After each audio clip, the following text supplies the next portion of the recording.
ஒரு ஊர்ல 4 நண்பர்கள் இருந்தாங்க. 4 பேரும் சோம்பேறிகள். 4 பேருக்கும் எந்த வேலையும் செய்யறதுக்கு உடம்பு வளையறதில்ல.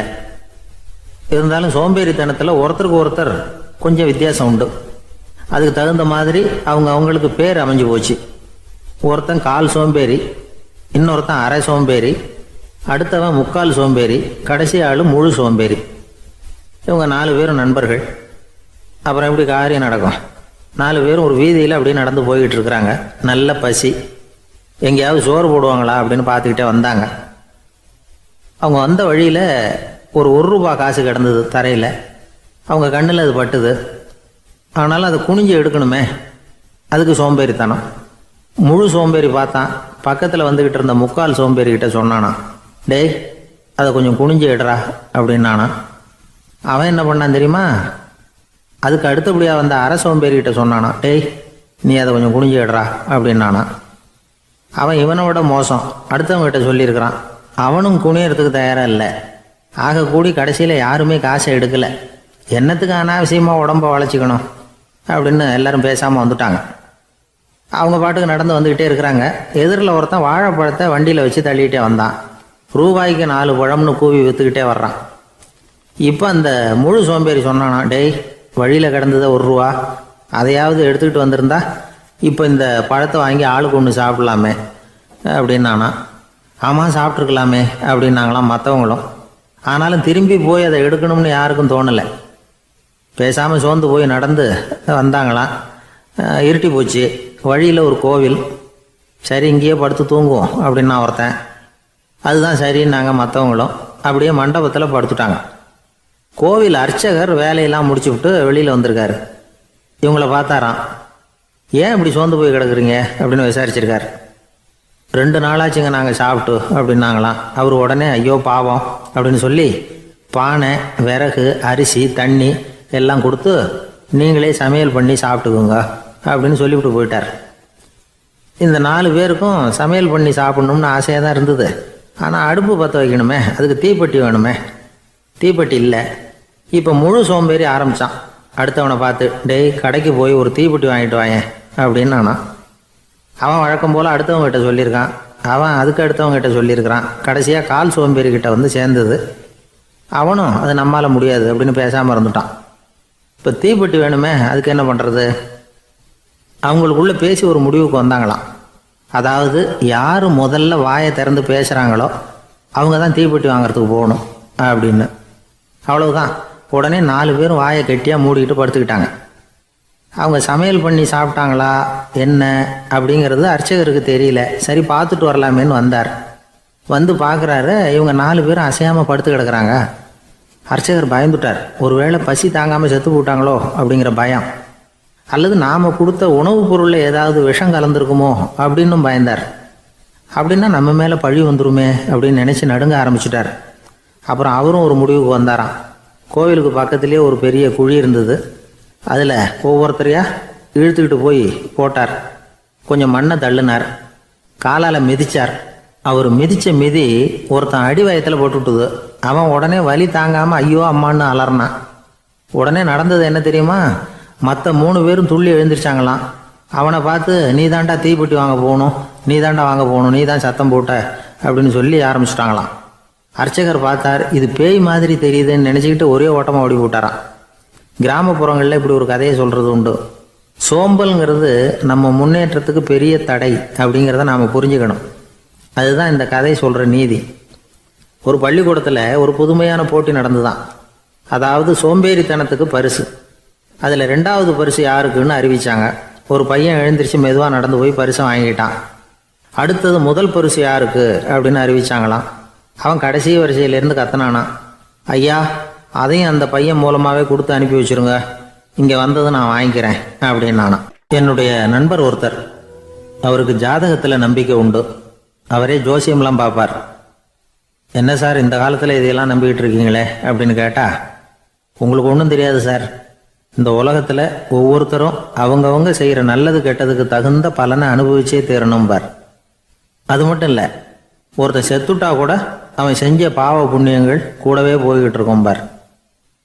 அது எப்படி கூட போவோம் அப்படின்னு குதர்க்கமாக கேட்டால், அதுக்கு அவர் ஒரு கதை சொன்னார். அது ரொம்ப சுவாரஸ்யமாக இருந்தது. அது என்ன கதைன்னா, ஒரு ஊரில் ஒருத்தர் இருந்தாராம். அவர் ஜோசியம் பார்க்குறதுல ரொம்ப கெட்டிக்காரரான். ஒருத்தருடைய தலைமுடியை மட்டும் அவர்கிட்ட காட்டினா போதும், அதை மட்டும் பார்த்துட்டு அவருடைய ஜாதகத்தையே அலசி விடுவாராம். அப்பேற்பட்ட திறமை. அந்த ஆள் ஒரு சமயம் கன்னியாகுமரி கடற்கரைக்கு போயிருந்திருக்கார். அங்கே கரை ஓரமாக ஒரு மண்டை ஓடு கிடந்திருக்கு. அதை எடுத்து பார்த்துருக்கார். அந்த மண்டை ஓட்டை வச்சுக்கிட்டே அதோட ஜாதகத்தை அலசியிருக்கார். இந்த மண்டை ஓட்டுக்கு உரிய ஆசாமி வாழ்க்கையில் ரொம்ப கஷ்டப்பட்டிருக்கணும், நிறைய கஷ்டத்தை அனுபவிச்சிருக்கணும். அது தாங்க முடியாமல் தான் கடலில் விழுந்து தற்கொலை பண்ணிட்டு இருக்கான் அப்படிங்கிறத அவர் கணிச்சுட்டார். இருந்தாலும் இந்த மண்டை ஓடு இன்னமும் அனுபவிக்க வேண்டியது பாக்கி இருக்கு அப்படிங்கிறத அவர் உணர்ந்தாராம். அது சரி, ஒருத்தன் உயிரோடு இருக்கிற வரைக்கும் நல்லது கெட்டதை அனுபவிக்க முடியும், செத்ததுக்கு அப்புறமும் பாக்கி இருக்குன்னா அதை எப்படி அனுபவிக்கிறது? இந்த மண்டை ஓட்டுக்கு இன்னும் கொஞ்சம் பாக்கி இருக்குங்கிறது அவருக்கு புரிஞ்சதே தவிர அதோட அர்த்தம் என்னங்கிறது சரியாக விளங்கலை. சரி, இதை இன்னும் கொஞ்சம் விவரமாக ஆராய்ச்சி பண்ணுவோம் அப்படின்னு நினச்சிக்கிட்டு அதை தன்னுடைய வீட்டுக்கு எடுத்துகிட்டு போயிட்டார். அந்த மண்டை ஓட்டை ஒரு பெட்டியில் வச்சு பூட்டினார். தன்னுடைய தனி அறையில் அதை பத்திரமா வச்சுக்கிட்டார். தினமும் ராத்திரி ஆனதும் தன்னுடைய மனைவியை பார்த்து, நீ போய் பூஜை அறையில் தனியாக படுத்துக்க அப்படின்னு சொல்லிவிட்டு தினம் ராத்திரி 12 மணிக்கு பெட்டியை திறந்து அவர் பார்ப்பார். மண்டை ஓடு அப்படியே இருந்ததே தவிர இன்னும் கொஞ்சம் பாக்கி இருக்குங்கிறதுக்கு அர்த்தம் அவருக்கு விளங்கலை. அந்த மண்டை ஓட்டுக்கு இன்னும் என்ன பாக்கி இருக்க போகுது? எப்படியோ ஒரு 10 நாள் போச்சு. அந்த வீட்டம்மாவுக்கு சந்தேகம் வந்துட்டுது. நம்ம வீட்டுக்காரரு நம்மளை தனியாக ஏன் தூங்க சொல்கிறார் அப்படிங்கிற சந்தேகம். உடனே பக்கத்து வீட்டு அம்மா கிட்ட விஷயத்தை சொல்லியிருக்கிறாங்க. அந்த அம்மா உடனே, நீ கவலைப்படாத, நான் கண்டுபிடிச்சி சொல்கிறேன் அப்படின்னு சொல்லிவிட்டாங்களாம். அன்னைக்கு ராத்திரியே ஜன்னல் வழியாக எட்டி பார்த்துருக்குறாங்க. இந்த ஆள் மண்டை ஓட்டை கையில் வச்சுக்கிட்டு அது திருப்பி திருப்பி பார்த்துக்கிட்டு இருக்கிறான். அதை பார்த்துட்டாங்க. மறுநாள் காலையில் அவரோட மனைவியை பார்த்தாங்க. ஏம்மா, உன் வீட்டுக்காரருக்கு நீ முதல் மனைவியா 2வது மனைவியா அப்படின்னு கேட்டாங்களாம். எனக்கு தெரிஞ்ச வரைக்கும் நான் ஒருத்தி தான் அவருடைய மனைவி அப்படின்னாங்களாம் அவங்க.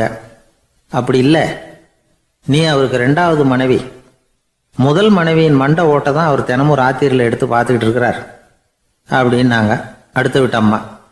அப்படியா விஷயம் அப்படின்னு சொல்லிவிட்டு கணவன் வீட்டில் இல்லாத நேரமாக பார்த்து அந்த மண்டை ஓட்டை எடுத்து கொண்டாந்து ஒரு உரலில் போட்டு உலக்கையால் குத்தி நொறுக்க ஆரம்பிச்சிட்டாங்க.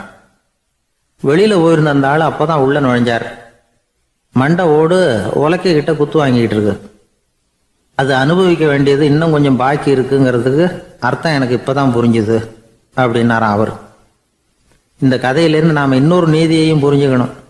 அதாவது நம்ம வீட்டை பற்றி நமக்கு புரியாததெல்லாம் அடுத்த வீட்டுக்கு. ஒரு ஊரில் ஒரு ஆள் இருந்தான். நிறைய பணம் சேர்த்தான்.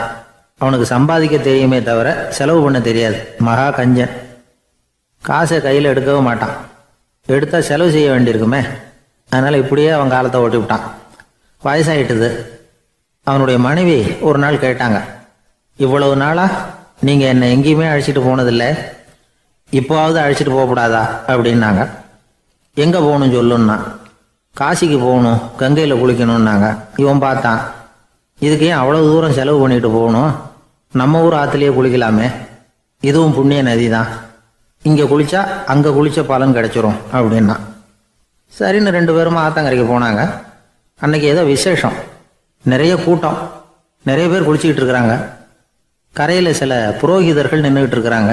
குளிக்கிறதுக்கு முந்தி அவங்கக்கிட்ட உட்காந்தா ஏதோ மந்திரம்லாம் சொல்லுவாங்க, கொஞ்சம் காசு கொடுக்க வேண்டியிருக்கும். அதனால் இவன் என்ன பண்ணான், ஆத்தங்கரையிலேயே கொஞ்சம் தூரம் போனான். ஊரை விட்டு தள்ளி வந்துட்டான். அங்கே யாருமே இல்லை. அப்பாடான்னு சந்தோஷப்பட்டான். குளிக்கலாம்னு புறப்பட்டான். இந்த நேரம் கடவுள் பார்த்தார், இந்த கஞ்சனுக்கு ஏதாவது புத்தி போகட்டணும் அப்படின்னு நினைச்சார். உடனே ஒரு புரோகிதர் மாதிரி உருவத்தை மாற்றிக்கிட்டு அந்த ஆள் முன்னாடி வந்து நின்னார். அவனுக்கு அதிர்ச்சி. இங்கே யாருமே இருக்க மாட்டாங்கன்னு நினச்சா இங்கேயுமே ஒரு ஆள் வந்துட்டாரு, என்ன பண்ணுறதுன்னு யோசனை பண்ணான். புரோகிதர் உருவத்தில் இருந்த கடவுள் சொன்னார், இதை பாருங்க, இன்னைக்கு விசேஷ நாள், நீராடுறதுக்கு முன்னாடி சுயகல்பம் பண்ணிக்கிறது ரொம்ப நல்லது அப்படின்னார். என்கிட்ட பணம் எதுவும் இல்லையேன்னா. பரவாயில்ல, அப்புறமா கொடுங்க, வாங்கிக்கிறேன். ஆனால் ஒன்று, எவ்வளவு கொடுப்பீங்கிறத மட்டும் இப்போவே சொல்லி கொடுங்க அப்படின்னார். இவன் ரொம்ப யோசனை பண்ணான். ஒரு 10 பைசா தரேன் அப்படின்னா. சரின்னு ஒத்துக்கிட்டு எல்லா கிரியைகளையும் அவர் செஞ்சார். அதுக்கப்புறம் கணவனும் மனைவியும் ஆற்றுல குளிச்சாங்க. அவர் போயிட்டார். கொஞ்ச நாள் கழித்து அவன் வீட்டுக்கு வந்தார் கடனை வசூல் பண்ணுறதுக்கு. வாசலில் நின்றுக்கிட்டு இருந்த அவன் மனைவி இவரை பார்த்ததும் தயங்க ஆரம்பித்தாங்க. அந்த அம்மா கிட்ட விஷயத்த சொன்னார். அந்த அம்மா ஓடி போய் உள்ளே இருக்கிற தன்னுடைய கணவர்கிட்ட சொன்னாங்க. அவன் யோசனை பண்ணான், இப்போ வெளியில் போனால் அவனுக்கு 10 காசு கொடுக்க வேண்டியிருக்கும், அதனால் எனக்கு காய்ச்சல்னு அந்த ஆளுகிட்ட சொல்லிவிடு, இன்னொரு சந்தர்ப்பத்தில் என்னை வந்து பார்க்க சொல்லு அப்படின்னா. அந்த அம்மா போய் சொன்னாங்க. அப்படிங்களா, அப்படின்னா அவரை நான் உடனே போய் பார்க்கணுமே அப்படின்னு உள்ளே நுழைய ஆரம்பித்தார். அவங்க மறுபடியும் இருங்க தான் வரேன்னு சொல்லிவிட்டு உள்ள ஓடி விஷயத்த சொன்னாங்க. இது ஏதுடா வம்பா போச்சு அப்படின்னு பார்த்தான். மனைவியை கிட்டத்தில் கூப்பிட்டான். இதோ பாரு, ஜன்னி கண்டு நான் இறந்து போயிட்டதா சொல்லிவிடு அப்படின்னா சொன்னாங்க. புரோகிதர் பார்த்தார். அப்படின்னா ஒரு வழியாக இருந்து அவருடைய இறுதி சடங்குகளையும் நானே முடிச்சுட்டு போயிடுறேன் அப்படின்னார். உள்ளே இருந்தவன் யோசனை பண்ணான், அந்த ஆள் என்னை விடமாட்டான் போல இருக்கு, அதனால் ஒரு சவப்பெட்டியில் என்னை வச்சு தூக்கிக்கிட்டு மயானத்துக்கு போங்க பார்த்துக்கலாம் அப்படின்னா. புரோகிதரும் விடுற மாதிரி இல்லை, கூடவே நடந்து போயிட்டு இருக்கிறார். அங்கே இறக்கி சடங்குகளை முடிச்சுட்டு தீ வைக்கிற நேரம் பொட்டிக்குள்ளே இருந்த நம்ம ஆள் அலறி அடிச்சுட்டு வெளியில் ஓடி வந்தான். புரோகிதர் உருவத்தில் இருந்த கடவுள் சிரிச்சார், தன்னுடைய சுய உருவத்தை காட்டினார். அதுக்கப்புறம் அவனை கூப்பிட்டு, இதை பாருப்பா, ஏன் இப்படி அல்லாடுற, ஏதாவது வர வேணும்னா கேள் தரேன் அப்படின்னார். அவன் யோசனை பண்ணான். பகவானே, ஒரே ஒரு வரம் தான் உங்ககிட்ட கேட்கணும்னா. என்ன வேணும் கேளுன்னார். அந்த 10 பைசா தட்சணையை தள்ளுபடி பண்ணா போதும் அப்படின்னா. கடவுளும் சரின்னு சொல்லிட்டு போயிட்டார். இப்படி ஒரு கதையை சுவாமி சிவானந்தர் சொல்லியிருக்கிறார். செல்வந்தர்கள் பல பேர் இப்படித்தான் இருக்கிறாங்க. தாங்களும் அனுபவிக்க மாட்டாங்க, அடுத்தவங்களுக்கும் கொடுக்க மாட்டாங்க. இது மாதிரியான கஞ்சர்களுக்கு இந்த உலகம் இல்லை அந்த உலகம் இல்லைங்கிறார் அவர். இந்த கதையில கடவுள் கடன் வசூலுக்கு வந்தது மாதிரி நம்ம ஊர் ஆள் ஒருத்தன் இன்னொருத்தர்கிட்ட 10 பைசா கடன் கொடுத்துட்டான். திருப்பி வாங்கறதுக்கு நடையா நடக்கிறான். கடைசியா கேட்டான், நீ எப்பதான் கடனை திருப்பி தரப்போற, அதை முடிவா சொல்லுன்னா. வர்ற வியாழக்கிழமை கண்டிப்பா கொடுத்துருவேன் அப்படின்னானா அவன். அன்னைக்கு நான் ஊர்ல இருக்க மாட்டேனே அப்படின்னானா இவன். அதனால என்ன, நானும் தான் அன்னைக்கு ஊர்ல இருக்க மாட்டேன் அப்படின்னானா. ஒரு ஊர்ல ஒரு இளைஞன் இருந்தான். ஒரு நாள் அவன் ஒரு குருவை தேடிக்கிட்டு புறப்பட்டான். ஊரை விட்டு வெளியில போனான். போகிற வழியில் ஒரு காடு. அந்த காட்டில் ஒரு மரத்தடியில் ஒரு பெரியவர் உட்காந்துருக்கிறார். அமைதியாக மௌனமாக அவர் அமர்ந்திருக்கிறார்.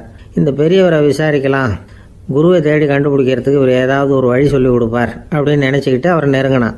ஐயா, எனக்கு ஒரு குரு தேவை, எங்கே கிடைப்பார், அவரை எப்படி அடையாளம் கண்டுபிடிக்கிறது, அதை பற்றி ஏதாவது விவரம் சொன்னீங்கன்னா நான் கண்டுபிடிச்சிக்குவேன் அப்படின்ட்டுருக்கான். பெரியவர் நிமிர்ந்து பார்த்தார். தம்பி, அது ரொம்ப சுலபம். அவர் வயசானவராக இருப்பார், என்னை விட சுமார் 30 வயசு அதிகமாக இருக்கும். அவர் ஒரு மரத்தடியில் தான் உட்காந்துருப்பார் அப்படின்ட்டுருக்கான். சரிங்க பெரியவரே, அது என்ன மாதிரியான மரம், எப்படி இருக்கும் அப்படின்னு கேட்டிருக்கான். பெரியவர் அந்த விவரங்களையும் சொல்லியிருக்கிறாரு. அது மட்டும் இல்லை, சந்திக்கிற நாள், நேரம், வினாடி முதற்கொண்டு எல்லா விவரங்களையும் துல்லியமாக சொன்னாராம். இவ்வளவு விவரங்களை இவரால் எப்படி சொல்ல முடியுது அப்படின்னு இவனுக்கு ஆச்சரியம். இருந்தாலும் அந்த பெரியவர் கடைசியாக ஒரு விவரம் சொன்னார். அது என்ன தெரியுமா, எப்படியும் நீ அவரை சந்திக்கிறதுக்கு ஒரு 30 வருஷம் ஆகும் அப்படின்னு சொல்லிவிட்டாரான். ரொம்ப நன்றிங்க பெரியவரே அப்படின்னு சொல்லிவிட்டு அந்த இளைஞன் புறப்பட்டுருக்கான். இப்போ அவனுக்கு குரு பற்றின விவரம் எல்லாம் கிடைச்சிட்டுது, சந்திக்கிற நேரமும் தெரிஞ்சுட்டுது. ஆனால் 30 வருஷம் அவரை தேடி அலைய வேண்டியிருக்குமே. அவன் தேட ஆரம்பித்தான். காடு மலை எல்லாம் சுற்றி அலைஞ்சான். பல வருஷங்கள் தேடினான், அழுத்து போயிட்டான். கடைசியில் அவனுக்கும் வயசாகிட்டுது. கடைசியில் தன்னுடைய சொந்த ஊருக்கே திரும்பி போய்கிட்டு இருந்தான். அங்கே ஒரு மரத்தடியில் அவன் தேடிக்கிட்டு இருந்த குருநாதர் கிடைச்சார். யார் அவருன்னா, 30 வருஷத்துக்கு முன்னாடி வழி சொல்லி கொடுத்தாருல அதே பெரியவர். அவருக்கு இப்போ 30 வயசு அதிகமாக இருந்தது. அதே மரம், அன்னைக்கு பெரியவர் சொன்ன அடையாளம் இப்போ பொருத்தமாக இருந்தது. இப்போ அந்த பெரியவர் சொன்னார், சரியாக வந்து சேர்ந்துட்டேன், வா, உனக்காக தான் நான் இவ்வளவு காலமும் காத்துக்கிட்டு இருந்தேன் அப்படின்னாரான். என்ன சொல்கிறீங்கன்றிருக்கான். 30 வருஷத்துக்கு முன்னாடி என்கிட்ட வந்தியே, அப்போவே என் காலம் வந்து முடிஞ்சு போயிருந்தது. அப்போவே என்ன உனக்கு அடையாளம் தெரியல, அதனால் இவ்வளவு காலம் உனக்காக காத்துட்டு இருக்கும்படி ஆயிட்டுது அப்படின்னாராம். ஐயா, அப்போவே நீங்கள் சொல்லியிருக்கலாமே, இதுதான் 30 வருஷம் கழித்து நீ சந்திக்க போகிற இடம், நான் தான் உன்னுடைய குரு அப்படின்னு சொல்லியிருக்கலாமே அப்படின்ட்டுருக்கான். அந்த பெரியவர் சிரிச்சுக்கிட்டே இதுக்கு பதில் சொன்னாராம். நான் எவ்வளவோ விவரமாக தான் சொன்னேன், நீ சரியாக புரிஞ்சிக்கல. காரணம், அப்போது நீ போதுமான அளவுக்கு பக்குவம் பெற்றிருக்கவில்லை, அதனால் புரியும் சக்தி இல்லாமல் போயிட்டுதப்போ 30 ஆண்டு காலம் நீ அலைஞ்சி தெரிஞ்சிருக்கிற, அது காரணமாக இப்போ உனக்கு அந்த பக்குவம் வந்துட்டுது அதனால தான் அடையாளம் காண முடிஞ்சது, நானே உன்னுடைய குரு அப்படின்னாராம். இதுலேருந்து என்ன தெரியுதுன்னா, ஆன்மீகத்தில் மாணவனாக சேர்றதுக்கு கூட ஒரு பக்குவத்தன்மை தேவைப்படுது. ஒரு பெரிய ஞானி, அவர்கிட்ட சீடனாக இருக்க ஒருத்தன் வந்தான், எதிரில் நின்னான். ஞானி அவனை வெகு நேரம் உற்று பார்த்தார். அப்புறம் சொன்னார், சீடனாக இருக்கிறது ரொம்ப சிரமம்னார். நான் தயாராக இருக்கிறேன்னா. அது இன்னமும் சிரமமாச்சே, இங்கே குருவாக இருக்கிறது மட்டுமே சுலபம் அப்படின்னாராம். அப்படின்னா நான் குருவாகவே ஆயிடுறேன் அப்படின்னானா. இது போலவே இந்த காலத்தில் கதை ஒன்று உண்டு. ஒரு பள்ளிக்கூடத்தில் வகுப்பு ஆசிரியர் மாணவனை திட்டிக்கிட்டு இருந்தார். டேய், நீ 100க்கு 10 மார்க்கு தான் வாங்கிட்டு இருக்க. இவ்வளவு மோசமாக நீ படித்தா கடைசியில் மாடு மேய்க்கிறது கூட லாய்க்கு இல்லாதவனா ஆகிடுவேன். அதுக்கப்புறம் என்ன செய்ய போகிறேன் அப்படின்னாராம். பையன் தலையை சொரிஞ்சிக்கிட்டே சொன்னானா, சார் அப்படின்னா ஒன்று செய்கிறேன் அப்படின்னானா. இவர் கேட்டிருக்கார், என்ன செய்ய போகிறேன்னு. வேற என்ன சார், உங்களை மாதிரி ஒரு ஆசிரியர் ஆகிடுறேன் அப்படின்னானா. காசியில் இருக்கிற கடவுள் காசி விஸ்வநாதர், அங்கே இருக்கிற தேவி காசி விசாலாட்சி. இவங்க 2 பேரும் ஒரு நாள் பேசிக்கிட்டு இருந்தப்போ கடவுள் சொன்னார், இந்த மனிதர்களை நாம் ரொம்பவும் நம்பிக்கையோடு தான் படைச்சிருக்கிறோம். இருந்தாலும் அவங்களுக்கு தான் நம்பிக்கை இல்லை, எதுலேயும் ஒரு உண்மையான நம்பிக்கை இல்லாமல் வாழ்ந்துக்கிட்டு இருக்கிறாங்க அப்படின்னார். என்ன அப்படி சொல்கிறீங்க? அதை பாருங்கள், எவ்வளவு பேர் காசியை தேடிட்டு கங்கையில் குளிச்சுக்கிட்டு இருக்கிறாங்க. அவங்களெலாம் நம்பிக்கை இல்லைன்னா இவ்வளவு தூரம் தேடிட்டு இங்கே குளிப்பாங்களா அப்படின்னு நாங்கள் தேவி. சரி, அதை சோதித்து பார்க்கலாம் அப்படின்னு 2 பேரும் முடிவு பண்ணிக்கிட்டாங்க. உடனே ஒரு திட்டம் போட்டாங்க.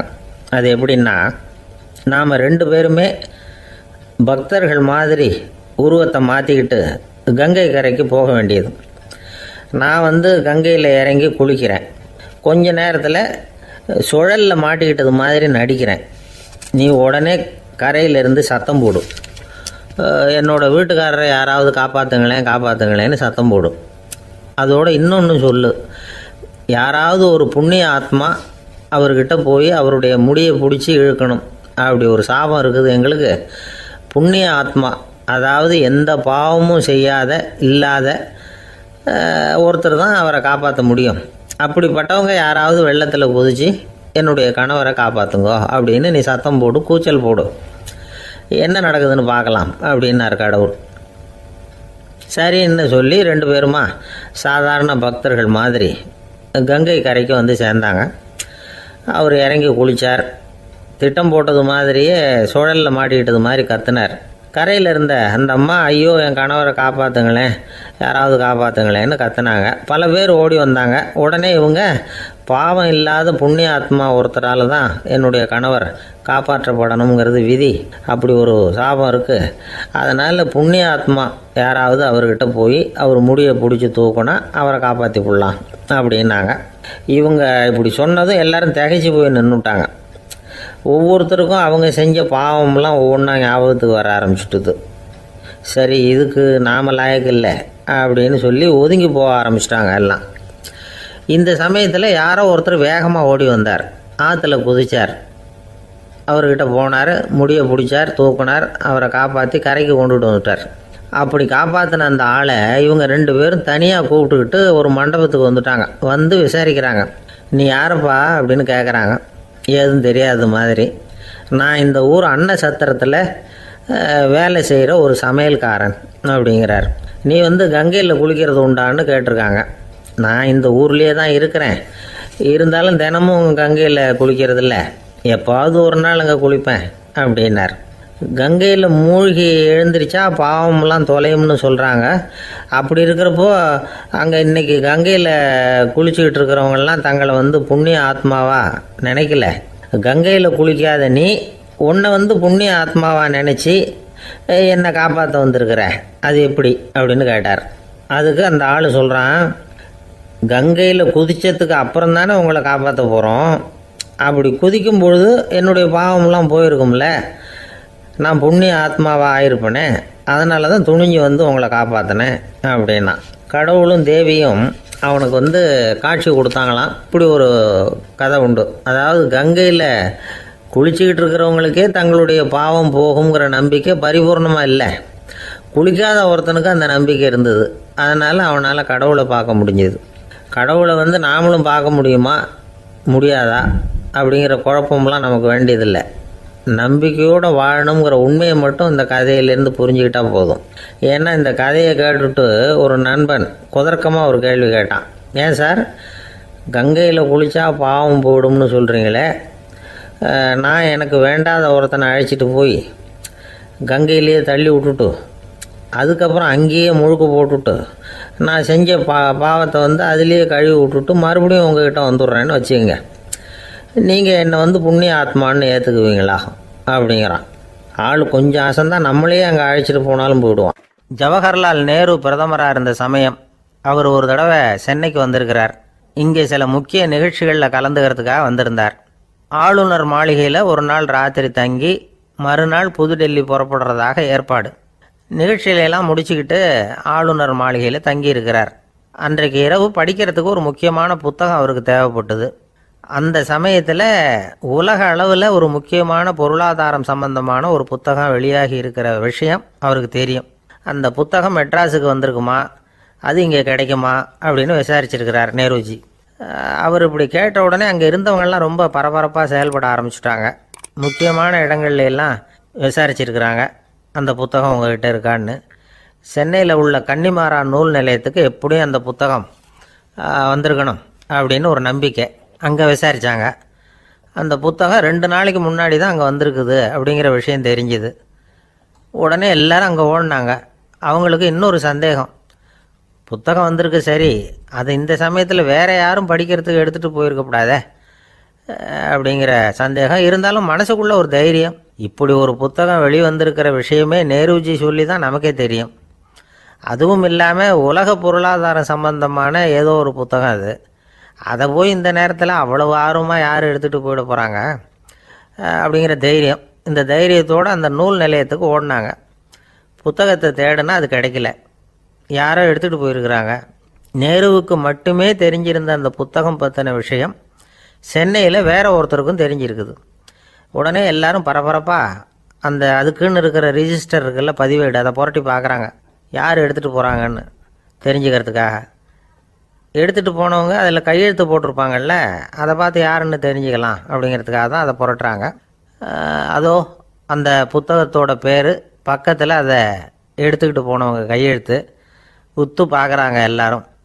அதில் போட்டிருக்குது பேர் CN அண்ணாதுரை அப்படின்னு எழுதியிருந்தது. அவர் தான் பேரறிஞர் அண்ணா. நேரு படிக்க விரும்பின ஒரு புத்தகத்தை அதே நேரம் படிக்க விரும்பின இன்னொரு தலைவர் இவர். படிக்கிறதுல அவருக்கு இருந்த ஆர்வத்தை நாம் தெரிஞ்சுக்கணும்னா அதுக்கு எவ்வளவோ சம்பவங்கள் இருக்குது. கடைசி காலத்தில் அவர் அடையாறு மருத்துவமனையில் படுத்திருக்கிறார். அவருக்கு ஒரு முக்கியமான அறுவை சிகிச்சை செய்ய வேண்டியிருக்குது அவசரமாக. அமெரிக்காவிலேருந்து டாக்டர் மில்லர் வந்திருக்கிறார். அவர்கிட்ட கேட்குறார், டாக்டர் நாளைக்கே அறுவை சிகிச்சை செய்ய போகிறீங்களா அப்படின்னு. ஆமாங்கிறார் டாக்டர் மில்லர். நாளைக்கு மறுநாள் செஞ்சுக்கிறேனே அப்படின்னாரான் அண்ணா. ஏன் ஏதாவது நாள் பார்க்குறீங்களான்னு கேட்டிருக்கார். இல்லை, ஒரு புத்தகத்தை படிச்சுக்கிட்டு இருக்கிறேன், அதை நாளைக்குள்ளே முடிச்சிருவேன், அதுக்கப்புறம் நான் இறந்தாலும் கவலை இல்லை அப்படின்னாரான் இவர். அவர் தான் அறிஞர் அண்ணா. சங்ககால நூல்கள்லேருந்து சமீபத்தில் வந்த நூல்கள் வரைக்கும் எல்லாம் அவர் படிச்சிருக்கிறார். ஒரு திருமண விழாவில் அவர் பேசும்பொழுது சொன்ன விஷயம் இது. சங்க காலத்தில் காதலியை மணக்க விரும்புகிறவனுக்கு அவனுடைய தந்தை வீர சோதனைகள்லாம் வைப்பார். போய் புலிப்பல் கொண்டுக்கிட்டு வா, அப்போ தான் என் பொண்ணை கொடுப்பேன் அப்படின்னு சொல்லுவார். காதலன் உடனே காட்டுக்கு போவான், ஒரு புலியை கொன்று அதனுடைய பல்லை கொண்டுக்கிட்டு வருவான். அதை வீர பதக்கத்தில் பதிச்சு அவனுக்கு மாமனார் சூட்டுவார் கல்யாண சமயத்தில். இப்போலாம் காதலன் கிட்ட அப்படி சொல்ல முடியாது. இப்போலாம் காதலன்கிட்ட காட்டுக்கு போய் புலிப்பல் கொண்டுக்கிட்டு வான்னு யாராவது சொன்னால் புலி தான் மாப்பிள்ளையாக வந்து சேரும் அப்படின்னார். ஒரு விவசாயி விதைக்கிறதுக்காக வயல்வெளி பக்கம் போகிறார். விதைகளை அள்ளி வீசினார். அப்போ என்ன ஆச்சுன்னா, சில விதைகள் பாதை ஓரத்தில் விழுந்தது, சில விதைகள் முள் செடிகள் மண்டி இருந்த புதருக்கு இடையில் விழுந்தது, சில விதைகள் நல்ல நிலத்தில் விழுந்தது. பாதை ஓரத்தில் விழுந்த விதை என்ன ஆச்சுன்னா, அதெல்லாம் பறவைகள் கண்ணில் போட்டுவிட்டுது. உடனே உட்காந்து கொத்தி தின்னுட்டு போட்டுது. அதிகமாக மண் இல்லாத பாறை பகுதியில் விழுந்த விதையெல்லாம் லேசாக வேர் விட்டு முளைக்க ஆரம்பிச்சுது. அதுக்கப்புறம் வேர் கீழேயும் ஆழமாக போக முடியல, மேலேயும் சூரிய வெப்பம் அதிகம் தாங்க முடியல, எல்லாம் காஞ்சி கருகி போட்டுது.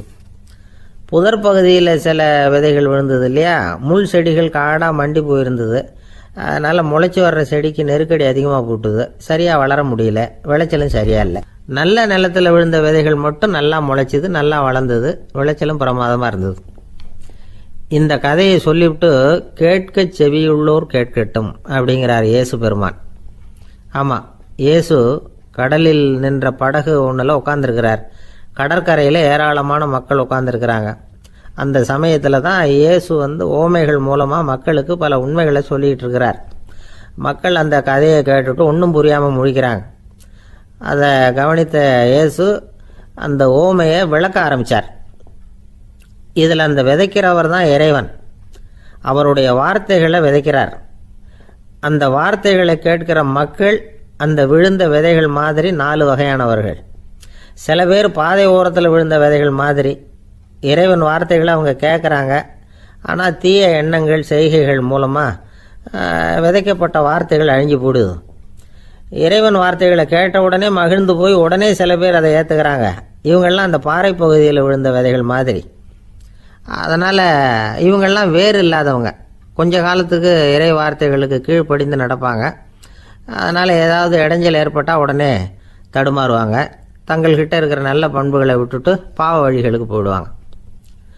முள் செடிகளுக்கு இடையில் விழுந்த விதைகள் மாதிரி உள்ளவங்க யாருன்னா, இவங்களுக்கு உலக கவலை உண்டு, செல்வத்தின் மீது மயக்கம் உடையவர்கள். உலக ஆசைகள் இவங்களுக்குள்ளே பூந்துடுறதுனால அங்கே இருக்கிற நல்ல பண்புகள் மறைஞ்சு போயிடுது. அதனால் அவங்களும் உபயோகம் இல்லாதவங்களாக ஆயிடுறாங்க. நல்ல மனிதர்கள் நல்ல நிலத்தில் விழுந்த விதைகளுக்கு ஒப்பானவர்கள். இவங்க இறை வார்த்தையை கேட்குறாங்க, அதை ஏற்றுக்கிறாங்க, அவங்களும் நல்லபடியாக வாழுறாங்க, அடுத்தவங்களுக்கும் உபயோகமாக இருப்பாங்க. இதுதான் இயேசு சொன்ன விளக்கம். நல்ல வார்த்தைகளை கேளுங்கள், நல்ல வார்த்தைகளை ஏற்றுக்கொள்ளுங்கள், அடுத்தவங்களுக்கு உபயோகமாக இருங்க. இதுதான் பெரியவங்கள்லாம் நமக்கு சொல்லுகிற உபதேசம். ஒரு அப்பா தன்னுடைய மகனுக்கு உபதேசம் பண்ணார். இதை பாருப்பா, நல்ல வார்த்தைகளை கேட்கணும், எப்போதுமே மகன் அப்பா பேச்சை கேட்கறது நல்லது அப்படின்னாராம். நீ ஏதாவது ஒரு தப்பு பண்ணால் என் தலையில் ஒரு முடி நரைச்சி வெள்ளையாக போடும்பா, நீ செய்கிற ஒவ்வொரு தப்புக்கும் என் தலையில் ஒவ்வொரு முடி வெள்ளையாயிடும் அப்படின்னாராம். பையன் யோசிச்சான், அப்பா இப்போ தான் எனக்கு புரியுது, தாத்தாவோட தலைமுடி பூராவும் வெள்ளையாக இருக்கிறதுக்கு என்ன காரணம்ங்கிறது எனக்கு இப்போ தான் புரியுது அப்படின்னானா. ஒரு ராஜா இருந்தார். நாடு பூராவும் நிறைய மரங்களை நட்டு வளர்க்கணுங்கிறது அவரோட ஆசை. தானே அதுக்கு முன்மாதிரியாக இருக்கணும்னு நினைச்சார். அரண்மனையை சுற்றி மரங்களை நட்டு வளர்த்தார். இதை பார்த்துட்டு ஜனங்களும் அவங்கவுங்க வீட்டை சுற்றி மரக்கன்றுகளை நட்டு வளர்த்தாங்க. கொஞ்ச காலத்தில் ஊர் பூரா பசுமையாக மாறிச்சு. எல்லாருக்கும் சந்தோஷமாக இருந்தது. இது ஒரு பக்கம் இருக்கட்டும், இப்போ நான் சொல்ல போகிற கதை வேறு. அதாவது அந்த ராஜா ஒரு நாள் தன்னுடைய அரண்மனையை சுற்றி இருக்கிற விதவிதமான மரங்களை எல்லாம் போய் பார்த்தார்.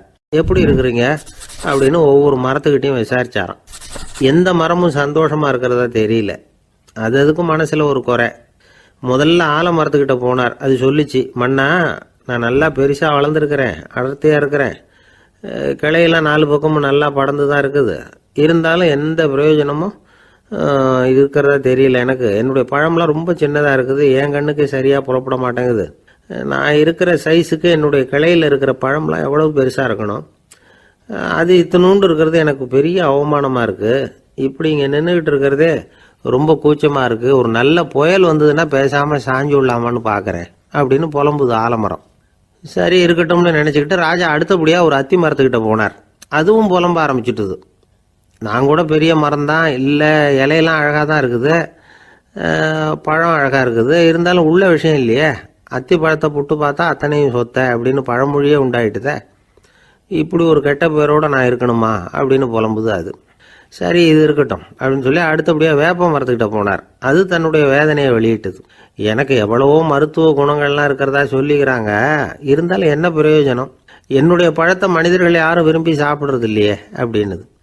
ராஜா அடுத்தாப்புல இருந்த ஒரு பனை மரத்துக்கிட்ட போனார். நான் நல்லா உயரமாக தான் வளர்ந்துருக்கிறேன், மற்ற மரங்கள்லாம் என்னை அண்ணாந்து தான் பார்க்கணும், இருந்தாலும் என்கிட்ட நிழலுக்காக யாரும் ஒதுங்கிறது இல்லையே அப்படின்னுது. என்ன இது, எல்லா மரமும் இப்படி திருப்தி இல்லாமல் இருந்துகிட்டு இருக்குதே அப்படின்னு நினச்சிக்கிட்டே ராஜா அடுத்தபடியாக அங்கே இருந்த ஒரு பைன் மரத்துக்கிட்ட போனார். அழகாக உயரமாக பசுமையாக தான் இருந்தது, ஆனால் பழமோ பூவோ கிடையாது. அதை நினச்சி அது வருத்தப்பட்டுக்கிட்டு இருக்குது. ஓக் மரம் அது ஒன்று நின்றுட்டு இருந்தது. அது என்ன சொல்லிச்சுன்னா, இலை உதிர் காலத்தில் என் மேலே இருக்கிற எல்லா இலைகளும் உதிர்ந்து போடுது, முடி கொட்டின மனிதர்கள் மாதிரி மொட்டையாக நான் நிற்க வேண்டி இருக்குது. என்ன வாழ்க்கை இது அப்படின்னு சொல்லி அழுத்துக்கிட்டது.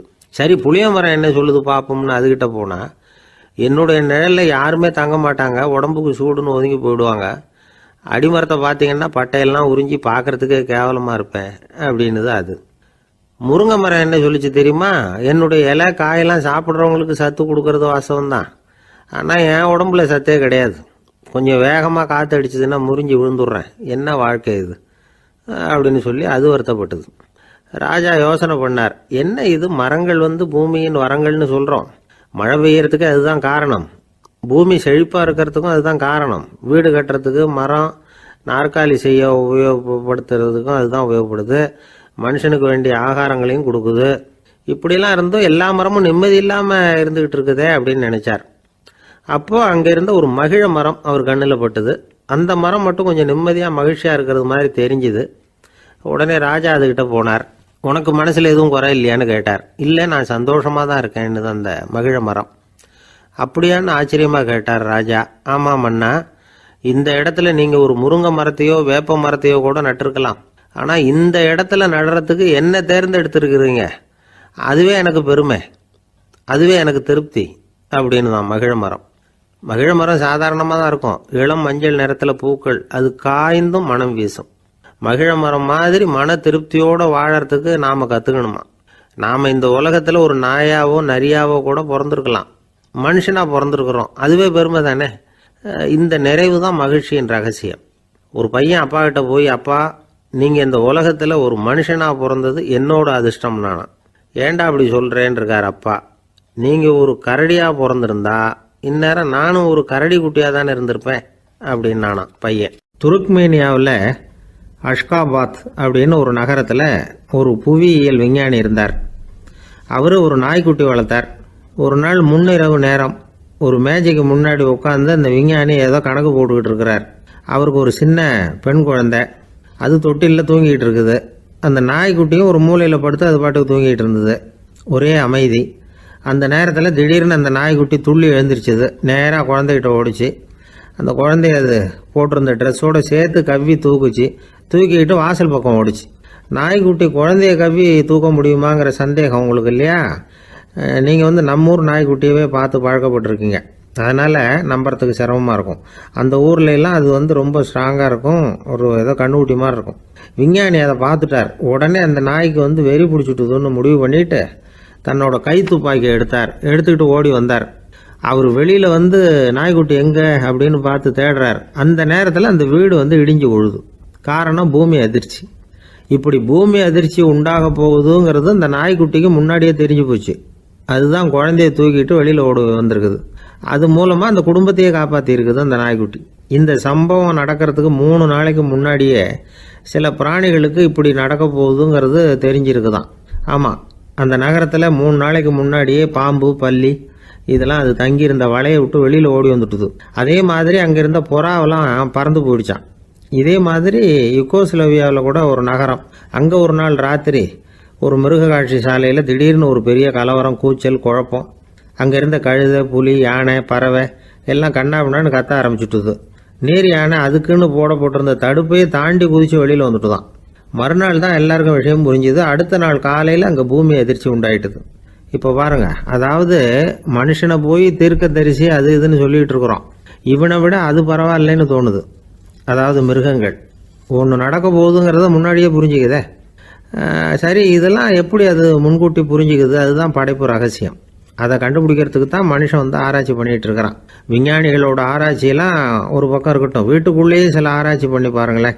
இப்போ சில யோசனை சொல்லி அதை சோதனை பண்ணி பாருங்க அப்படின்னு ஒருத்தர் சொன்னாராம்.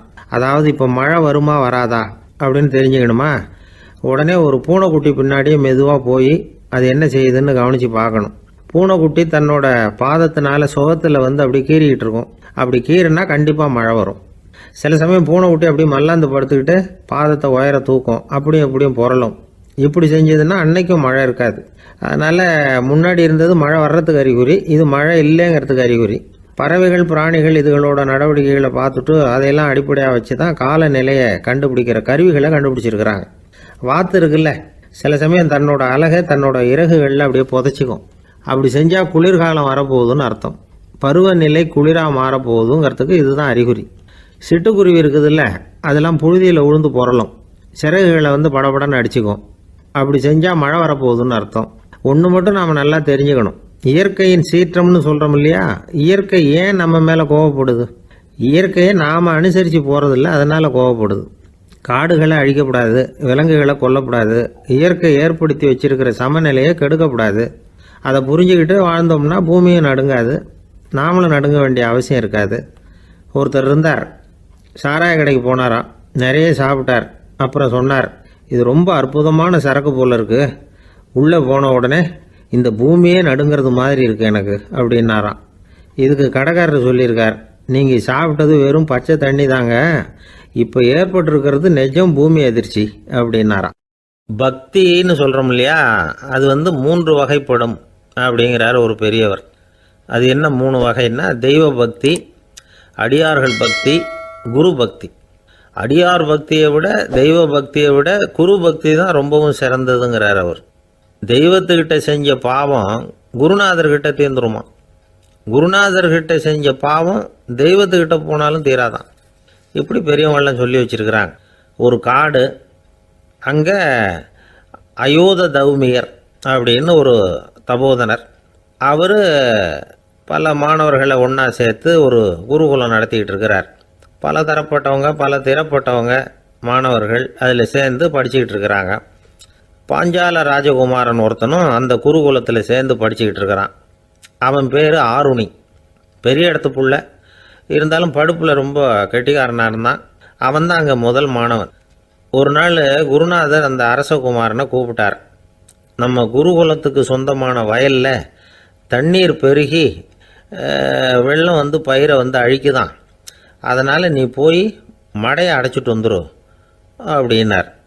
அந்த அரசகுமாரன் உடனே புறப்பட்டான். குருநாதர் சொல்லிட்டார்ல, உடனே புறப்பட்டான். நான் பெரிய இடத்து பிள்ளையாச்சே, ராஜகுமாரனாச்சே, ரொம்ப செல்வாக்கூட வளர்ந்தவனாச்சே, நான் போய் வயலில் இறங்கி வேலை செய்கிறதா அப்படின்னுலாம் அவன் நினைக்கல. குருநாதர் கட்டளையை நிறைவேற்ற வேண்டியது நம்ம கடமை அப்படின்னு நினச்சான். உடனே ஒரு மண்வெட்டியை தூக்கி தோளில் வச்சுக்கிட்டு புறப்பட்டு போயிட்டான். வயலுக்கு போனான். பார்த்தான், தண்ணி கரையை உடச்சிக்கிட்டு வயலுக்குள்ளே ஏகமாக பாஞ்சிக்கிட்டு இருக்குது. இவன் மண்வெட்டியால் களிமண்ணை புல்லோடு சேர்த்து புல் பத்த மாதிரி வெட்டி வெட்டி போட்டான். இருந்தாலும் மடையை அடைக்க முடியல. தண்ணி அதை மீறி வந்துக்கிட்டே இருக்குது. தண்ணி வேகமாக வயலுக்குள்ளே போய்கிட்டே இருக்குது. போடுற பத்தையெல்லாம் கரைஞ்சி கரைஞ்சி போயிட்டுருக்கு. இருந்தாலும் இவன் தன்னுடைய முயற்சியை கைவிடலை, வெட்டி வெட்டி போட்டுக்கிட்டே இருக்கிறான். காலையில் அங்கே போனவன் சாயந்தரம் வரைக்கும் இப்படி செஞ்சுக்கிட்டு இருக்கிறான். உடம்பும் மனசும் ரொம்பவும் சோர்ந்து போச்சு. இருந்தாலும் குருநாதர் இட்ட கட்டளையை நிறைவேற்றாமல் இருக்கிறோமேங்கிற ஒரு குறை அவனுக்கு இருக்குது. குரு கட்டளையை நிறைவேற்றாத நான் இன்னமும் இருக்கணுமா அப்படின்னு யோசனை பண்ண ஆரம்பிச்சிட்டான். என்ன செய்யலாம்னு பார்த்தான். நம்ம குருநாதர் இட்ட பணிக்காக இந்த உடம்பையே தியாகம் பண்ணலாம் அப்படின்னு முடிவு பண்ணான். தண்ணி பாயுதில் அதுக்கு குறுக்க விழுந்து அப்படியே மடையை அடைச்சிக்கிட்டு அப்படியே படுத்துட்டான். இது மற்றவங்களுக்கு தெரியாது. அன்னைக்கு ராத்திரி ஒரு விளக்கு முன்னாடி உட்காந்து குருநாதர் பிள்ளைங்களுக்கு பாடம் சொல்லி கொடுத்துக்கிட்டு இருக்கிறார். முதல் வரிசையில் இருக்கக்கூடிய ராஜகுமாரனை காணலை. நம்ம ஆருணி எங்கே போனா அப்படின்னு சொல்லி மற்ற மாணவர்களை விசாரித்தார். இப்போ அவங்க சொன்னாங்க, சுவாமி, அவன் காலையில் வயலுக்கு மடையை அடைக்கிறதுக்காக போனான், நீங்கள் தான் போக சொன்னீங்க, இன்னும் திரும்பி வரல அப்படின்னு அவர் பையன். குருநாதர் உடனே ஒரு தீவெட்டி எடுத்துக்கிட்டு மாணவர்களை அழைச்சிக்கிட்டு வயலுக்கு போனார். அங்கே போய் பார்த்தா ஆளை காணும். ஆருணி ஆருணின்னு சொல்லி சத்தம் போட்டு கூப்பிட்டு பார்க்குறார். நான் இங்கே இருக்கேன் குருநாதா அப்படின்னு காலுக்கு அடியிலேருந்து ஒரு சத்தம் வருது. குனிஞ்சு பார்த்தா அவன் மடையில் படுத்துருக்கிறான். என்னப்பா இதுன்னார். காலையிலேருந்து இந்த மடையை அடைச்சி பார்த்தேன் சுவாமி, முடியல, அதனால் இப்படி குறுக்க படுத்துட்டேன். என்னை தாண்டறதுக்கு பயந்து போய் தண்ணியை தேங்கி நின்றுட்டுது அப்படின்னா. அவனுடைய குரு பக்தியையும் அவனை தாண்டறதுக்கு அஞ்சு நிற்கிற தண்ணி தேக்கத்தையும் பார்த்துட்டு எல்லாரும் ரொம்ப ஆச்சரியப்பட்டு போயிட்டாங்களாம். ஆருணி எழுந்திரிச்சு வா அப்படின்னு கூப்பிட்டாரான் குருநாதர். அவன் தண்ணீரை பொழந்துக்கிட்டு எழுந்திரிச்சு வந்தானான். அதனால் அவனுக்கு உத்தாலகன் அப்படின்னு ஒரு பேர். உத்தாலகன்னா தண்ணீரை பிளந்தவன் அர்த்தம்.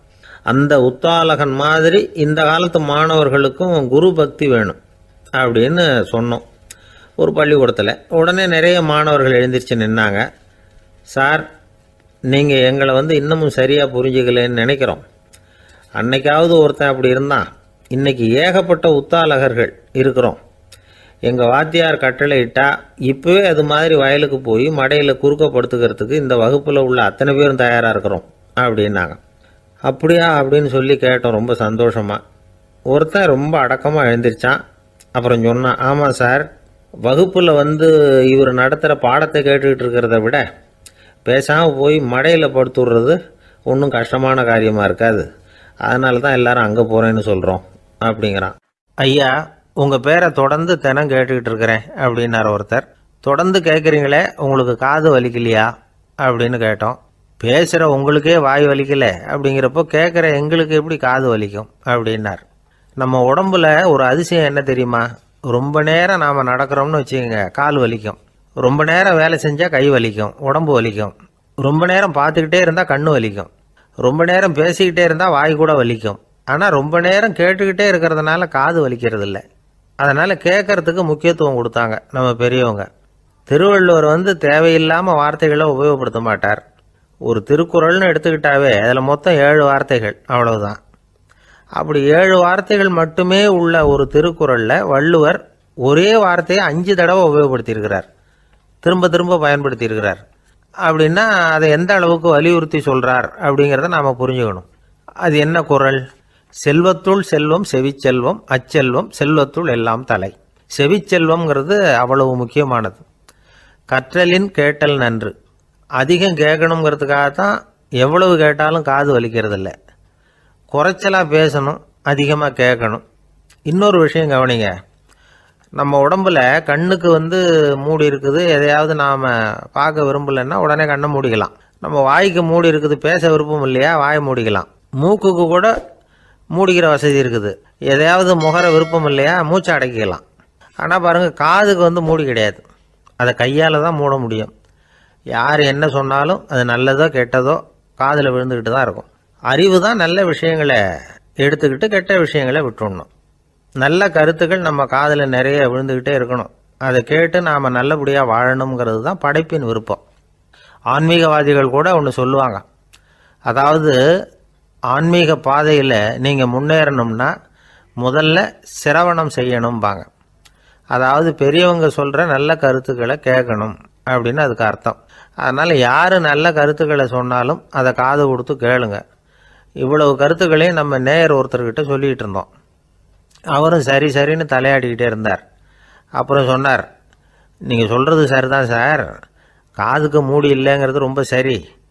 அதனால தான் உங்கள் தகவல் கூட நாங்கள் விரும்புகிறோமோ இல்லையோ தினம் காதில் விழுந்துக்கிட்டு இருக்குது அப்படின்னார். எங்களுக்கு ரொம்ப பெருமையாக இருந்தது. அப்படியா அப்படின்னோம். ஆனாலும் என்ன மாதிரி சில பேர் நீங்கள் தகவல் சொல்கிற சமயத்தில் காதில் மூடி இல்லையேன்னு சொல்லி கவலைப்படுறதில்ல சார் அப்படின்னார். ஏன்னு கேட்டோம். காதை மூடுறதுக்கு தானே வசதி இல்லை, ரேடியோவை மூடுறதுக்கு வசதி இருக்குதுல்ல, அதனால் டக்குன்னு அதை மூடி வச்சுருவோம் அப்படின்னார். கங்கை கரை தோட்டம் பக்கத்தில் ஒரு ஆசிரமம், அங்கே ஒரு பெரியவர் தங்கியிருக்கிறார். அவர் தான் ராமகிருஷ்ண பரமஹம்சர். அந்த ஆசிரமம் இருந்த இடம் கரக்பூர். வங்காளத்தில் பொதுவாக எல்லாரும் மீன் சாப்பிட்றது உண்டு. கங்கையில் குளிச்சுட்டு கையில் ஒரு மீனோடு வர்றது வழக்கம். இவர் இருக்கிற இடத்துக்கு கங்கையில் படகு வழியாக வரணும். அப்படி தான் எல்லோரும் வருவாங்க.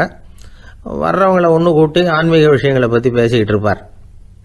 ஒவ்வொரு நாள் ஒவ்வொருத்தர் நகரத்துக்கு போகணும், வரும்பொழுது மீன் கொண்டுகிட்டு வரணும். அதுக்கு ஒரு அட்டவணையே உண்டு ஆசிரமத்தில்.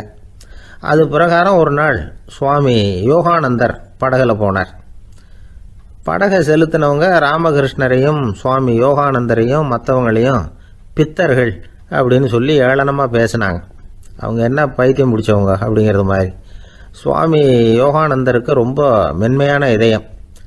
இவங்க இப்படி கண்ணாபின்னான்னு பேசுகிறத பார்த்தா மீனை வாங்கிட்டு திரும்புகிறப்போ என்ன நடக்குமோ அப்படிங்கிற பயம் வேறு வந்துட்டுது அவருக்கு. அவ்வளவு மென்மையானவர். இதை தெரிஞ்சுக்கிட்ட ராமகிருஷ்ணர், யோகானந்தா இங்கே வா அப்படின்னு கூப்பிட்டார். இவர் கண்ணீரை தொடச்சிக்கிட்டே கிட்ட போனார். சொன்னார், ஐயா, படகு ஓட்டுறவங்க உங்களை பற்றி மோசமாக பேசுகிறாங்க. என்ன திட்டினா பரவாயில்ல, ஆனால் உங்களை அவங்க திட்டுறாங்க, அதை என்னால் தாங்கிக்க முடியல அப்படின்னார். இதை கேட்டதும் ராமகிருஷ்ணருக்கு கோபம் வந்துட்டு தான். என்னது, உன்னுடைய குருவை பற்றி அவங்க மோசமாக பேசும்பொழுது நீ சும்மா இருந்தியா, வெளியில் போ அப்படின்னு விட்டார். குரு நிந்தனை செய்கிறப்போ அதை கேட்டுக்கிட்டு சும்மா இருக்கலாமா? குரு நிந்தனையை கேட்டால் பாவம் இல்லையா? என்னை தூற்றும் போது அவங்க பாவம் செய்கிறாங்க, அதை கேட்டுக்கிட்டு நீ சும்மா இருந்தால் நீயும் பாவம் செய்கிற அப்படின்னாராம். அடுத்த நாள் சுவாமி நிரஞ்சனானந்தர் போக வேண்டிய நாள். இவர் படகுல போகும்பொழுதும் அதே மாதிரி நடந்துதான். அவங்க மோசமாக பேச ஆரம்பித்தாங்க, திட்ட ஆரம்பித்தாங்க. அப்படி கேலி பண்ண ஒருத்தனை இவர் என்ன பண்ணார், பலார்னு கன்னத்தில் அரைஞ்சிட்டார். இன்னொருத்தனை கங்கையில் தூக்கி எறியறதுக்கும் தயாராகிட்டார். அதுக்கப்புறம் அவங்க யாரும் வாயை திறக்கலை. மீன் வாங்கிட்டு வர்றப்பவும் படகுல ஒரே அமைதி, அவ்வளவு பயம் அவங்களுக்கு. ராமகிருஷ்ணர் கூப்பிட்டு விசாரித்தார் என்ன நடந்ததுன்னு. இவர் சொன்னார், அவர் யோகானந்தா போகும்பொழுது என்ன நடந்ததோ அப்படியே தான் இப்பவும் நடந்தது. குரு நிந்தனை செய்கிறத கேட்டுக்கிட்டு நான் சும்மா இருப்பேனா, ஒருத்தனை அப்படியே அரைஞ்சுட்டேன், இன்னொருத்தனை ஆற்றுல தூக்கி போட்டுருவேன்னு பயமுறுத்தினேன், அவ்வளவுதான் அப்படின்னாராம். இப்போவும் ராமகிருஷ்ணருக்கு கோபம் வந்துட்டு தான். என்ன இது, அணியறது காஷாயம், இருக்கிறது ஆசிரமம், உனக்கு இவ்வளவு கோபம் வந்ததுன்னா அப்புறம் என்னத்துக்கு ஆசிரமத்தில் இருக்கணும், பிரம்மச்சாரி எப்பவும் அமைதியாக இருக்கணும் அப்படின்னு அறிவுரை சொன்னாராம் ராமகிருஷ்ணர். அப்போ இவர் கேட்டாராம், ஏங்க அவருக்கு ஒரு விதமான அறிவுரை சொன்னீங்க, எனக்கு வேற விதமாக அறிவுரை சொல்கிறீங்க, இதில் எது உண்மை அப்படின்னு கேட்டிருக்கார். இதுக்கு ராமகிருஷ்ணர் சொன்ன பதில் என்னென்னா, அட அசடே, சக்கரத்தில் காற்று அதிகமாக இருந்தால் குறைக்கணும், குறைச்சலாக இருந்தால் கூட்டணும். அவன் சாது, அவனுக்கு அதிக உணர்ச்சி தேவை, உனக்கு படபடப்பு அதிகம், உனக்கு பொறுமை தேவை அப்படின்னாராம். இதில் உள்ள கருத்து என்னென்னா, கல்விங்கிறது எப்படின்னா அதை சூழ்நிலைக்கு தகுந்த மாதிரி கற்பிக்கணும். எல்லாருக்கும் ஒரே மாதிரி கற்பிக்கக்கூடாது. கேட்குறவர் தகுதி, புரிஞ்சுக்கிற திறமை, இதை பொறுத்து கல்வி அமையணும். ஆரம்ப காலத்தில் ஒரு குரு, அப்போ ஒரு சீடன் இருந்தான். அது வேடிக்கையான குரு, வேடிக்கையான சீடன். ஒரு ஆசிரமம். ஒரு நாள் ஒருத்தன் அவசரமாக அந்த குருவை தேடி வந்திருக்கிறான். என்ன விஷயம்னு விசாரித்தார் குரு. உங்கள் சீடர் என்னை அடிச்சுட்டார் அப்படின்னு புகார் பண்ணானா அந்த ஆள். குரு சீடனை கூப்பிட்டார். அடிச்சியா இந்த ஆளை அப்படின்னு கேட்டாராம். ஆமான் இருக்கான் சீடன். ஏன் அடிச்சே அப்படின்னு கேட்டாராம். இந்த ஆள் உங்களை பற்றி மட்டமாக பேசிவிட்டான், என்னால் அதை தாங்கிக்க முடியல, அதனால தான் அடிச்சுட்டேன்ருக்கான். அப்படி என்ன பேசினா அப்படின்னு கேட்டாராம். உன்னுடைய குருநாதர் இப்போல்லாம் அர்த்தமில்லாமல் பேச ஆரம்பிச்சுட்டார் அப்படின்னு சொல்லிவிட்டான், அதனால தான் அடிச்சுட்டேன் அப்படின்னு நானா. அதுக்காக அடித்தே அப்படின்னாராம். நான் அதுக்காக அடிக்கலை குருவே, இப்பெல்லாம் நீங்கள் அர்த்தம் இல்லாமல் பேசுகிறதாக அவன் சொல்கிறான், அப்படின்னா இதுவரைக்கும் நீங்கள் அர்த்தத்தோடு பேசினதாகத்தானே அர்த்தம், அது தப்பு தானே, அதனால தான் அடித்தேன் அப்படின்னு நானா. தேசத்து மேலேயும் தாய்மொழி பேர்லையும் செலுத்துற அன்புக்கு அபிமானம்னு பேர். தேசாபிமானம்னு சொல்றமே இதுதான். ஒரு கணவன் மனைவி பேர்ல காட்டுற அன்புக்கு காதல்னு பேரு, கடவுள் பேர்ல செலுத்துற அன்புக்கு பக்தின்னு பேரு.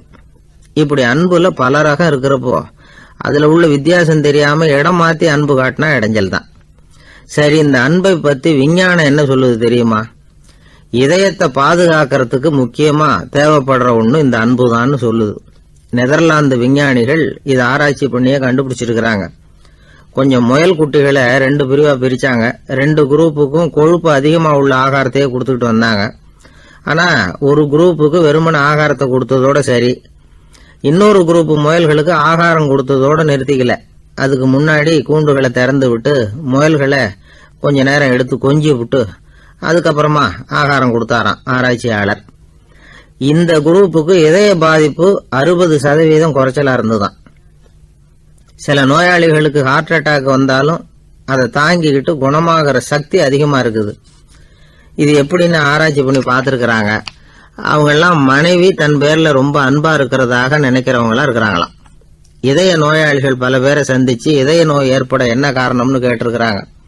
அவங்க சொன்ன காரணம்லாம் சாப்பாடு சம்பந்தமா இல்லையா, மனைவி அன்பா இல்ல, இப்படிப்பட்ட காரணத்தை தான் சொல்றாங்களாம். அதனால இதயத்தை பாதுகாக்கணும்னு நினைக்கிறவங்க அடுத்தவங்க அன்பா இருக்கிறது மாதிரி பாத்துக்குங்க, அதுதான் முக்கியம். ஒருத்தர் முகம் பூரா பிளாஸ்டரி போட்டுக்கிட்டு வந்தார், ரொம்ப கோபமா. என்னங்க ஆச்சுன்னு விசாரிச்சேன். எல்லாம் உங்களால தான் சார்னார். விவரமா சொல்லுங்களேன். என்ன உங்க தகவலை கேட்டுட்டு ஒரு பூனைக்குட்டியை கையில எடுத்தேன், அன்பா அதை தடவி கொடுக்கறதுக்காக. ஆனா அது முந்திக்கிட்டது, அது என் முகத்தை தடவி கொடுத்துட்டுது, முகம் பூரா நகை கீறல், அதுதான் இப்படி அப்படின்னார். ஒருத்தர் ரொம்ப அவசரமா போயிட்டு இருந்தார். எங்க சார் போறீங்கன்னு கேட்டோம். எனக்கு வேண்டியப்பட்ட ஒருத்தருக்கு குழந்தை பிறந்திருக்கிறதாக செய்தி வந்திருக்கு. அதுதான் ஆஸ்பத்திரிக்கு போயிட்டு இருக்கேன், பார்த்துட்டு வரலாம்னு அப்படின்னார். அப்படின்னா கொஞ்சம் இப்படி உட்காருங்க அப்படின்னோம். சில விவரம்லாம் சொல்கிறேன், கேட்டுக்கிட்டு போங்க அப்படின்னோம். உட்காந்தார். அப்புறம் சொல்ல ஆரம்பித்தோம். புதுசாக பிறந்திருக்கிற ஒரு குழந்தைய பார்க்க போகிறதுன்னா அது சாதாரண விஷயம் இல்லை. அதில் ரொம்பவும் கவனமாக நடந்துக்கணும். புது குழந்தைக்கு நோய் சுலபமாக தொற்றும். முக்கியமாக காற்று மூலமாக பரவுகிற நோய்கள் சுலபமாக வந்துடும். அதனால் நமக்கு உடம்பு சரியில்லைன்னா குழந்தைய விட்டு கொஞ்சம் தள்ளியே இருக்கிறது தான் நல்லது. பெரியவங்களை பொறுத்த வரைக்கும் சாதாரணமாக உள்ள ஒரு கிருமி கூட குழந்தைய பொறுத்த வரைக்கும் ரொம்ப மோசமான ஒரு கிருமியாக இருக்கும். சில வெளிநாடுகளில் எப்படி தெரியுமா, பிறந்த குழந்தை தூங்கிக்கிட்டு இருக்கிற ஒரு ரூமுக்கு போகணும்னா போகிறவங்க முகமூடி போட்டுக்கணும், காலணிகளை மாற்றிக்கணும், அவ்வளவு சுத்தமாக உள்ளே போய் பார்த்துட்டு வரணும். பொதுவாக சில ஆஸ்பத்திரிகளில் பார்த்தீங்கன்னா பார்வையாளர்கள் நேரத்தில் விசிட்டிங் ஹவர்ஸ் தாயை விட்டு குழந்தைய தனியாக பிரித்து வச்சுருவாங்க. எதுக்குன்னு நினைக்கிறீங்க? அந்த நேரம் பல பேர் வருவாங்க போவாங்க, அவங்க கை கால் சுத்தமாக இருக்காது. சுத்தம் இல்லாத கைகள் மூலமாக கிருமிகள் பரவும். சுத்தம் இல்லாத கைன்னா மண்ணு தூசி படிஞ்சிருக்கிற கை மட்டும் தான் அர்த்தம் இல்லை. சாலையில் கையை வீசிக்கிட்டு நடந்து வர்றீங்க, குழந்தைய பொறுத்த வரைக்கும் அது கூட சுத்தம் இல்லாத கை தான். தாயை தவிர மற்றவங்க குழந்தைய தூக்காமல் பார்த்துக்கிறது நல்லது. தாய் கூட அளவோட கொஞ்சிறதோட நிறுத்திக்கணும். புதுசாக ஒரு குழந்தைய பெற்றிருக்கிற பொண்ணுகிட்ட மற்ற தாய்மார்கள் ஏதாவது சொல்லிக்கிட்டே இருப்பாங்க. குழந்தைய அப்படி வளர்க்கணும் இப்படி வளர்க்கணும் அப்படின்னு ஏதாவது அட்வைஸ் பண்ணிக்கிட்டே இருப்பாங்க. இப்படி ஓவராக அறிவுரை பண்ணுறது அந்த பொண்ணை குழப்பி விட்டுரும். அதனால் அப்படிலாம் பண்ணக்கூடாது. அந்த பெண்ணே ஏதாவது கேட்டால் கூட டாக்டர் சொல்ல வேண்டிய விவரங்களை எல்லாம் நாமே சொல்லிக்கிட்டு இருக்கக்கூடாது. புதுசாக பிறந்திருக்கிற குழந்தைய மட்டும்தான் இப்படி பார்க்கணும்னு இல்லை. ஒரு நோயாளி குழந்தைய பார்க்க போகிறதுனா கூட ரொம்ப எச்சரிக்கையாக தான் நடந்துக்கணும். ஒரு தின்பண்டமோ விளையாட்டு சாமானோ அந்த குழந்தைக்கு நாம் வாங்கிட்டு போகிறதா வச்சுக்குவோம். அதை நேராக கொண்டுகிட்டு போய் அந்த குழந்தைகிட்டே கொடுக்கக்கூடாது. அதோட அப்பா அம்மா கிட்ட ரகசியமாக கொடுக்கலாம். அவங்க முடிவு பண்ணட்டும் குழந்தைகிட்ட அதை கொடுக்கலாமா வேண்டாமாங்கிறத. அவங்களுக்கு தான் தெரியும் அதோட மனசும் உடம்பும். உங்கள் அக்கறையை காட்டுறதா நினச்சிக்கிட்டு குழந்தை வாயில் எதையும் கொண்டுட்டு போய் போடாதீங்க. போகிறப்போ உங்கள் வீட்டு குழந்தையும் அழைச்சிட்டு போகாதீங்க. இது நோயை வாங்கிட்டு வந்துடும், அல்லது புதுசாக ஒரு நோயை அதுகிட்ட கொடுத்துட்டு வந்துடும். என்னதான் உங்களுக்கு பழக்கமான குழந்தையா இருந்தால் கூட அதுக்கு விருப்பம் இல்லைன்னா பேசக்கூடாது. அங்கே போய் அவங்க பள்ளிக்கூடத்தை ஞாபகப்படுத்திட்டு இருக்கக்கூடாது. நோயில் இருக்கிறப்ப ஸ்கூலை பற்றி பேச அது விரும்பாது. ஆஸ்பத்திரியை விட்டு வெளியில் புறப்படுறப்போ குழந்தைகிட்ட சொல்லணும்னு அவசியம் இல்லை. அதோட அப்பா அம்மா கிட்ட சொல்லிவிட்டு புறப்பட்டா போதும், குழந்தை கோபிச்சிக்காது. சமூக சம்பிரதாயத்தை பற்றி அது கவலைப்படுறதில்லை. இப்படி எல்லா விவரமும் நம்ம எதிரில் உட்காந்துருந்தவங்க கிட்ட சொல்லி முடித்தோம். ரொம்ப நன்றி சார் அப்படின்னு சொல்லிவிட்டு அவர் புறப்பட்டார். குழந்தைங்க கொஞ்சம் வளர்கிற வரைக்கும் தான் நாம் எச்சரிக்கையாக இருக்கணும்னு இல்லை, வளர்ந்த பிறகு இன்னும் எச்சரிக்கையாக இருக்கணும். ஒரு பையன் பள்ளிக்கூடத்துலேருந்து திரும்பி வீட்டுக்கு வந்தான். முகம் பூரா நகத்தால் கீறி இருந்தது. அப்பா பார்த்து பயந்துட்டார். யாருடா உன்னை இப்படி பண்ணுது அப்படின்னார். என் கூட படிக்கிற இன்னொரு பையன். நாளைக்கு உன் கூட பள்ளிக்கூடத்துக்கு வர்றேன், நீ எனக்கு அவனை அடையாளம் காட்ட முடியுமான்னார். அது ரொம்ப சுலபம் நான் பையன். எப்படின்னார் அப்பா. அவன் காதில் ஒன்றை கையோடு எடுத்துகிட்டு வந்திருக்கிறேன், இதோ என் பையில தான் வச்சுருக்கேன் அப்படிங்கிறான் அந்த பையன். அள்ள அள்ள குறையாதது அட்சய பாத்திரம், அது நமக்கு தெரியும், கேள்விப்பட்டிருக்கிறோம். ஆனால் போட போட நிரம்பாத ஒரு பாத்திரம் உண்டு. அது என்ன தெரியுமா? நம்மளில் பல பேர்கிட்ட அந்த பாத்திரம் உண்டு. அதுதான் பேராசை அப்படிங்கிற பாத்திரம். அதை நிறைவு செய்யவே முடியாது. பேராசையை பற்றி சுஃபி இலக்கியத்தில் ஒரு பிரபலமான கதை உண்டாம். அதை ஒரு பெரியவர் எடுத்து சொல்லியிருக்கிறார். ஒரு மன்னர் நகர்வலம் போயிட்டு இருக்கார். ஒரு பிச்சைக்காரன் மன்னர் எதிரில் வரான். பிச்சை போடுங்கிறான். என்னுடைய அமைதியை கெடுக்காதே போங்கிறார் மன்னர். அவன் சிரிக்கிறான். அரசே, உங்களுடைய அமைதி கிடக்கூடிய நிலையில் இருந்தா அதுக்கு பேர் அமைதியே கிடையாது அப்படின்னு ஆனா. எதிரில் நிற்கிறது வெறும் பிச்சைக்காரன் இல்லை, யோகி அப்படிங்கிறத மன்னர் புரிஞ்சுக்கிட்டார். துறவியே, உங்களுக்கு என்ன வேணும்னாலும் கேளுங்க, கொடுக்குறேன்னாராம். அந்த துறவி மறுபடியும் சிரிக்கிறார். அரசே, உங்களால் முடியாததையெல்லாம் கொடுக்க முடியும்னு சத்தியம் செய்யாதீங்க அப்படின்னார். மன்னருக்கு கோபம் வந்துட்டுது. என்ன இவர் இப்படி சொல்றாரு அப்படின்னு நினைச்சார். நகர்வலத்தை பாதியிலேயே நிறுத்தினார். வாங்க அரண்மனைக்குன்னார். துறவியை அழைச்சிக்கிட்டு அரண்மனைக்கு வந்துட்டார். துறவி தன்கிட்ட இருந்த பிச்சை பாத்திரத்தை நீட்டினார். இது நிறைய எனக்கு பொற்காசுகள் வேணும் அப்படின்னாராம். அவ்வளவுதானா, இது ஒரு பெரிய காரியமா அப்படின்னு கையை தட்டினாராம் மன்னர். ஒரு பெரிய தாம்பாளம் நிறைய பொற்காசுகள் சேர்ந்தது. அதை அள்ளி போட்டார். போட போட அந்த பிச்சை பாத்திரம் நிரம்பவே இல்லை. பொற்காசுகள் போட போட அவ்வளவையும் உள்ளே வாங்கிக்கிட்டே இருக்குது. அரசாங்க கஜானாவே காலி ஆகிட்டுது. மூட்டை மூட்டையாக பொற்காசுகளை கொட்டி பார்த்துட்டாங்க. அது முழுங்கிக்கிட்டே இருக்குது. கடைசி வரைக்கும் அந்த பிச்சை பாத்திரம் நிரம்பவே இல்லை. அரசர்கிட்ட இருந்த கர்வம் போயிட்டுது. அப்படியே பொத்துன்னு துறவி காலில் விழுந்தார். அப்போ அந்த துறவி சொன்னாராம், மன்னா, இந்த பிச்சை பாத்திரத்தை உங்களால் மட்டும் இல்லை, வேற யாராலையும் நிரப்ப முடியாது. அதுக்கு என்ன காரணம்னா, இது சாதாரண பிச்சை பாத்திரம் இல்லை, பேராசைகளோட வாழ்ந்து செத்து போன ஒரு மனிதனின் மண்டை ஓடுது அப்படின்னாராம். பாருங்க, இதுதான் அந்த சுஃபி இலக்கிய கதை. செத்த பிறகும் நிறைவு இல்லைன்னா அது எப்பேற்பட்ட பேராசையா இருக்கும்னு யோசிச்சு பார்த்துங்க. நம்மால் ஒருத்தர் கல்யாணம் பண்ணிக்க பொண்ணு பார்த்துக்கிட்டு இருந்தார். அழகு, அறிவு, படிப்பு எதுவும் தேவையில்லை, பணம் மட்டும் இருந்தா போதும் அப்படின்னு பார்க்குறவங்க கிட்ட எல்லாம் சொல்லி வச்சார். ரொம்ப நாளைக்கு அப்புறம் ஒரு பணக்காரர் கிடைச்சார். அவர் சொன்னார், இதை பாருங்க, எனக்கு 20 வயசுல ஒரு மகள், அவளை நீங்க கல்யாணம் பண்ணிக்கிட்டா 2 லட்சம் பணம் கொடுப்பேன். 25 வயசுல ஒரு பொண்ணு, அவளை கல்யாணம் பண்ணிக்கிட்டா 2.5 லட்சம் தருவேன். 30 வயசுல ஒரு பொண்ணு இருக்கா, அவளை கல்யாணம் பண்ணிக்கிட்டா 3 லட்சம் தருவேன். என்ன சொல்ற அப்படின்னாராம். இவன் கொஞ்ச நேரம் யோசிச்சு